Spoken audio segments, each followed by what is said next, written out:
brands that speak to me, if we're talking about clothing or outerwear, I've been a lifelong B-boy.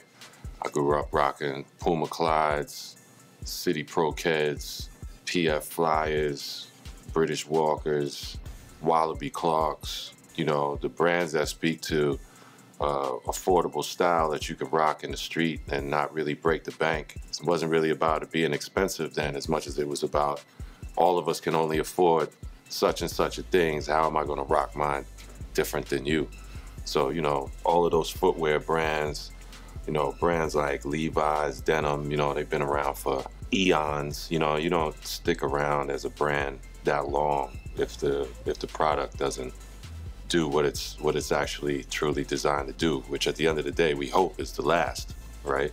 As an artist, you know, sure, DJ Needles, just because, you know, it's like the Volkswagen of the needle game. You know, it's really hard to break them down, and sonically I think they give the most 3D sonic fidelity of all the needles in the marketplace. Techniques 1200 turntable, you know, God bless the dead.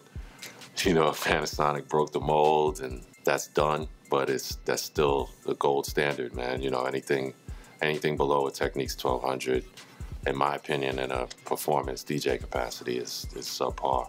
With regard to mixers, I like the Rain system a lot. I like the way that they put their machines together, just because with the Penny and Giles faders, first of all, even pre-Serato, when they were using the Penny and Giles faders in those mixers, just, it's the most sturdy fader in the game, and they started making them replaceable, not disposable, but replaceable, so that was a really dope addition to their cachet. And then of course with Serato and the whole line of mixers that's come out, it kind of allows you to turn your digital DJ experience as analog as you can possibly get it, while still rocking off a computer, because it takes your face out of the screen.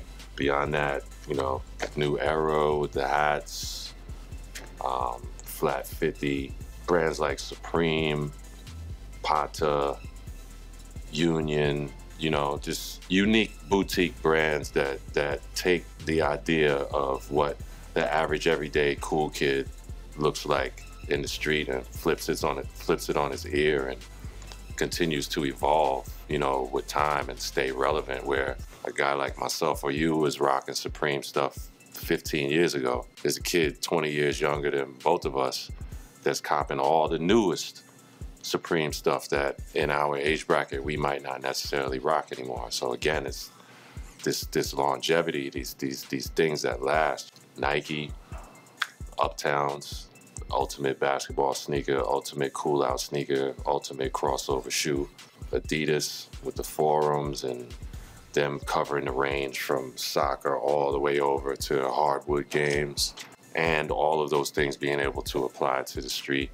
So, you know, I'm drawn to brands that have either a long history of durability and quality, or a new brand that sits next to these older brands with the quality and durability standards that they have and passes muster. Like, if you get a hit song, you think you're gonna be singing 50 different songs in one night? No, they wanna hear that same one song you gotta hit up. I think music should offer that to young people, a perspective that they may not even be looking at. It can't take just one person to keep the West Coast at the forefront. If I'm the shining light, you know, that can branch that off, then so be it. I'm gonna do just that. You're not gonna say nothing back to that, and then it's just like, yo, give me a session. Like, I'm gonna diss him, and I'm gonna tell everybody that I feel dissed.